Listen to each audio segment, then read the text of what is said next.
तस्वीरें जो बयां करती हैं हकीकत, हालात जिनसे जुड़े हैं आपके जज्बात, जुनून जो बदल सकता है देश की तस्वीर, खबरें जो आपके लिए जानना है जरूरी।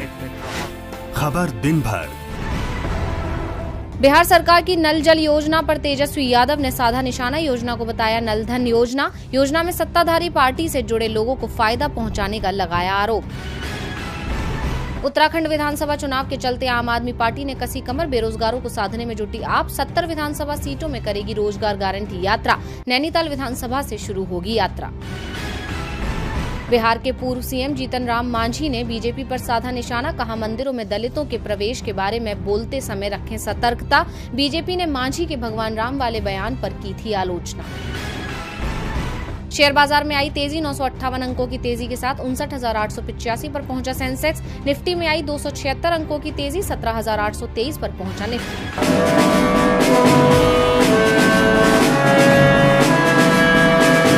विपक्ष की तरफ से देश की मोदी सरकार पर लगातार आरोप लगाया जाता है कि ये सरकार आम जनता की नहीं बल्कि मित्रों की सरकार है, जिसको लेकर कांग्रेस हर बार सरकार से सवाल भी पूछती नजर आती है। लेकिन इस बार कांग्रेस के निशाने पर सिर्फ देशी कंपनियां ही नहीं बल्कि विदेशी कंपनियां भी आ गई हैं। कांग्रेस ने एक बार फिर अपनी बात रखने के लिए ट्विटर का सहारा लिया है। दरअसल कांग्रेस ने ई कॉमर्स कंपनी अमेजन के भुगतान को लेकर मोदी सरकार से सवाल किया है। कांग्रेस ने ट्वीट कर कहा, मोदी सरकार पर निजी व विदेशी कंपनियां हावी हैं। कंपनियां अपने हित में कानून बनवाती हैं। अगर यह सत्य नहीं है तो मोदी सरकार बताए, अमेजन की 6 कंपनियों ने मिलकर 8,546 करोड़ रुपए का भुगतान किसको और किस उद्देश्य से किया गया। देशवासियों के सवालों के जवाब तो देने पड़ेंगे। दरअसल कांग्रेस ने अपने ट्वीट में सरकार से सवाल किया। इसके अलावा एक और ट्वीट करते हुए सरकार पर छोटे छोटे दुकानदारों और उद्योगों को खत्म करने का भी आरोप लगाया है। मोदी सरकार ई कॉमर्स कंपनियों के हित में कानून बनाकर छोटे छोटे दुकानदारों और उद्योगों को खत्म करना चाहती है।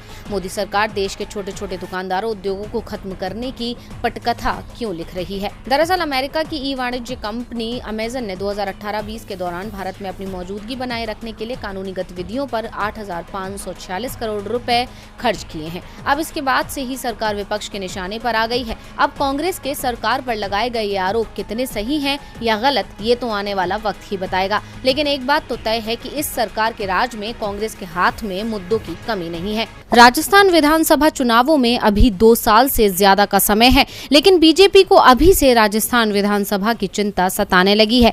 पार्टी राजस्थान की सत्ता में तो नहीं है, लेकिन मुख्य विपक्षी पार्टी जरूर है और अब सत्ता में वापसी चाहती है। इसीलिए उसने अभी से तैयारियां शुरू कर दी हैं। वहीं दूसरी तरफ देखा जा रहा है कि भले ही पार्टी चिंतन शिविर करके खुद को मजबूत दिखा रही है, लेकिन असल में पार्टी के अंदर ही लड़ाई छिड़ गई है। बड़े नेताओं में आपसी खींचतान अब खुलकर सामने आ रही है। इसे कम करने की ही हर कोशिश नाकाम ही साबित हो रही है। कुंभलगढ़ में 2 दिन तक बीजेपी के चिंतन शिविर का आयोजन हुआ। शिविर में सीएम फेस को लेकर साफ कर दिया गया कि फिलहाल राजस्थान में पार्टी का चेहरा पीएम मोदी ही होंगे।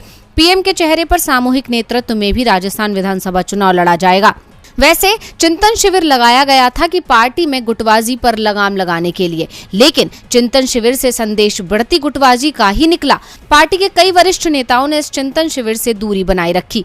पूर्व सीएम वसुंधरा राजे, केंद्रीय मंत्री गजेंद्र सिंह शेखावत और भूपेंद्र यादव इस चिंतन शिविर से गायब रहे। बीजेपी नेताओं के पास इस बात का कोई जवाब भी नहीं है कि राजस्थान बीजेपी के चेहरों में शुमार ये दिग्गज चिंतन शिविर में क्यों नहीं पहुंचे। वसुंधरा राजे सिंधिया गुट की ओर से लगातार ये दावा किया जा रहा है कि यदि उन्हें सीएम प्रत्याशी नहीं बनाया गया तो पार्टी में बगावत हो सकती है।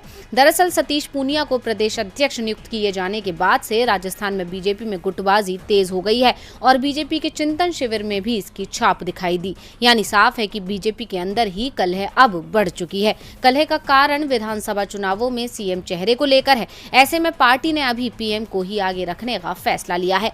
बीजेपी की चिंता दर्शा रही है कि गुटबाजी ने पार्टी की बुनियाद ही खोखली कर दी है। बीजेपी का हर सीएम इन दिनों चिंता में है। चिंता है कि उसकी कुर्सी कब तक रहेगी। वैसे मुख्यमंत्रियों की इस चिंता की ओर इशारा पिछले दिनों राजस्थान में एक सरकारी कार्यक्रम के दौरान केंद्रीय मंत्री नितिन गडकरी ने भी कर दिया था। गडकरी ने भले ही हल्के फुल्के अंदाज में बात कही हो, लेकिन हकीकत यही है कि आज बीजेपी का हर सीएम चिंता में है और ये चिंता बढ़ी हुई है पार्टी के अंदरूनी सर्वे से। बीजेपी आलाकमान ने हर राज्य में सर्वे कराया है। इसके लिए कई निजी एजेंसियों का भी सहारा लिया गया है। सर्वे रिपोर्ट में सामने सामने आया है कि देश के सबसे अलोकप्रिय 10 मुख्यमंत्रियों में 7 बीजेपी के हैं। ये रिपोर्ट इस महीने की शुरुआत में आई थी और रिपोर्ट का पहला असर गुजरात में दिखाई दिया, जहां विजय रूपाणी को अपनी कुर्सी छोड़नी पड़ी। और अब बीजेपी के रडार पर हरियाणा के सीएम मनोहर लाल खट्टर हैं। एक सर्वे में उन्हें बीजेपी का सबसे कमजोर सीएम बताया गया है। यानी खट्टर के नेतृत्व में यदि बीजेपी ने चुनाव लड़ा तो पार्टी की हार तय मानी जा रही है। किसान आंदोलन ने खट्टर की परेशानी और ज्यादा बढ़ा रखी है। वैसे खट्टर को पीएम नरेंद्र मोदी का करीबी माना जाता है। इस तरह से गुजरात के सीएम विजय रूपाणी की पीएम और गृह मंत्री से करीबी भी काम नहीं आई, वैसे ही खट्टर के लिए भी पीएम से करीबी काम नहीं आएगी।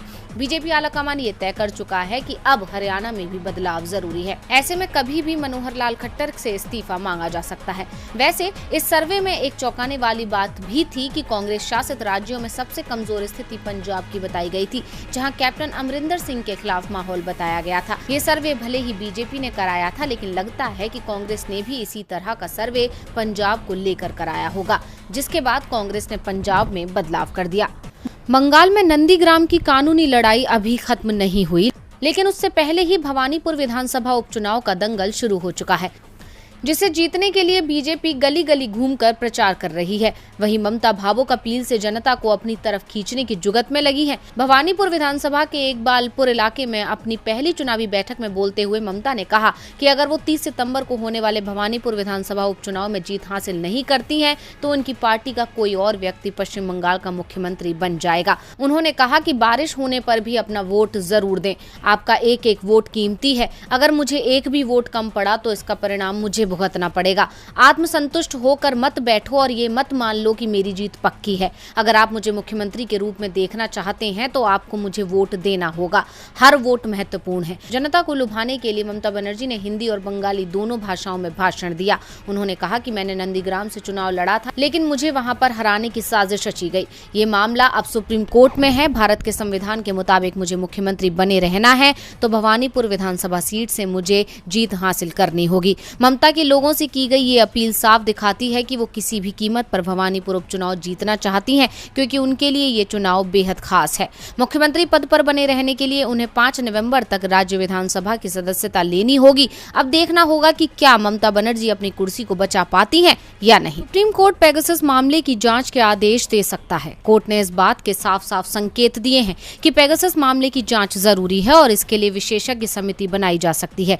चीफ जस्टिस एनवी रमन ने कहा कि कमेटी कैसी हो और किस तरह से इस मामले की जांच आगे बढ़ेगी ये अगले सप्ताह साफ हो जाएगा। समिति के लिए कई विशेषज्ञों से संपर्क किया गया है। कुछ लोगों ने निजी परेशानियों के चलते इसका हिस्सा बनने से इनकार कर दिया है, लेकिन जल्द ही विशेषज्ञों को फाइनल कर दिया जाएगा। दरअसल पेगासस जासूसी मामले में एडिटर्स गिल्ड समेत कई लोगों ने सुप्रीम कोर्ट में याचिका दायर की थी। उन याचिकाओं में केंद्र सरकार पर कई भारतीय नेताओं, पत्रकारों की जासूसी करवाने का आरोप लगाए गए थे। सुप्रीम कोर्ट ने केंद्र सरकार से इस मामले में हलफनामा दायर करने को कहा था, लेकिन सरकार की ओर से कोर्ट में दावा किया है कि इस मामले में वो राष्ट्रहित में कोई हलफनामा दायर नहीं करेंगे। केंद्र के रुख से नाराज सुप्रीम कोर्ट ने तभी संकेत दे दिए थे कि वो अपनी ओर से जांच के आदेश दे सकते हैं। 13 सितंबर को सुनवाई के बाद सुप्रीम कोर्ट ने अपना फैसला सुरक्षित रखते हुए कहा था कि जासूसी का मामला बेहद चौंकाने वाला है।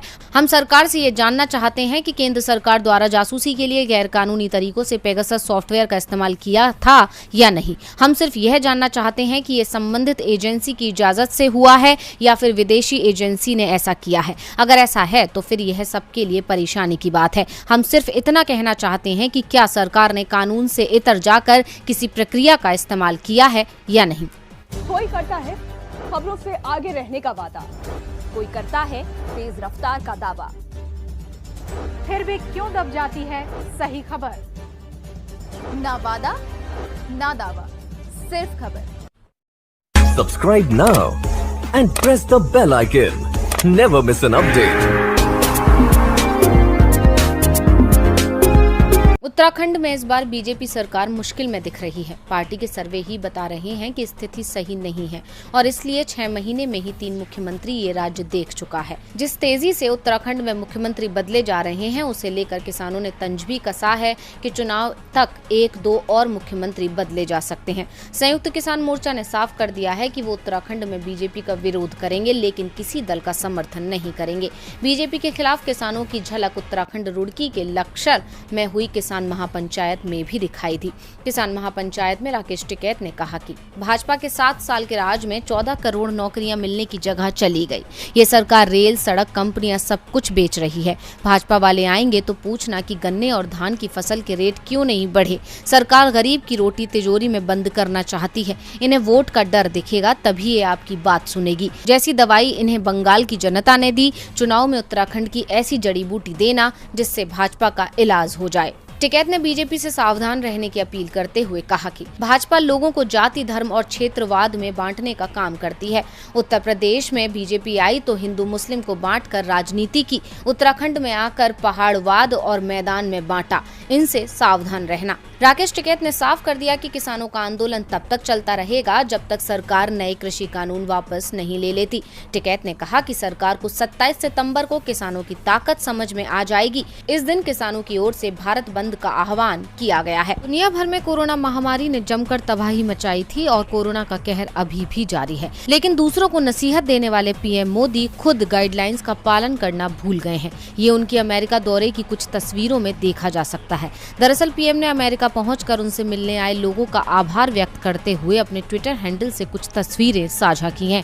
अब उन तस्वीरों को देखकर कहा जा सकता है कि पीएम मोदी ने अमेरिका में जाकर सोशल डिस्टेंसिंग की जमकर धज्जियां उड़ाई हैं। इन तस्वीरों में पीएम ने कहीं भी 2 गज दूरी का ध्यान नहीं रखा है, न ही मास्क लगा रखा है। इसके अलावा वो लोगों से हाथ मिलाते हुए भी नजर आ रहे हैं। जैसा कि हम जानते हैं कि पीएम 3 दिवसीय दौरे पर अमेरिका पहुंचे हैं और अगर महामारी की बात की जाए तो कोरोना ने अमेरिका में जमकर तबाही मचाई थी। दुनिया में सबसे ज्यादा मरीज अमेरिका में ही थे और अभी भी अमेरिका में कोरोना थमा नहीं है। अमेरिका अभी भी दुनिया भर में कोविड-19 के सबसे ज्यादा मामलों के साथ महामारी से सबसे ज्यादा प्रभावित देश बना हुआ है, क्योंकि वहां अभी भी हर रोज औसतन 1 लाख से ज्यादा कोरोना संक्रमित पाए जा रहे हैं। अब ऐसे में पीएम मोदी की इस तरह बिना मास्क के सोशल डिस्टेंसिंग की धज्जियां उड़ाते हुए तस्वीरें सामने आ रही हैं। ऐसे में सवाल लाजमी है कि क्या पीएम खुद के लिए कोई नियम या गाइडलाइन का पालन करना जरूरी नहीं समझते? पीएम की ये तस्वीरें ये दर्शाती हैं कि ना उन्हें भारत की जनता की परवाह है और ना ही अमेरिका की। कोई करता है खबरों से आगे रहने का वादा, कोई करता है तेज रफ्तार का दावा। फिर भी क्यों दब जाती है सही खबर? ना वादा ना दावा, सिर्फ खबर। Subscribe now and press the bell icon. Never miss an update. तस्वीरें जो बयां करती हैं हकीकत, हालात जिनसे जुड़े हैं आपके जज्बात, जुनून जो बदल सकता है देश की तस्वीर, खबरें जो आपके लिए जानना है जरूरी। खबर दिन भर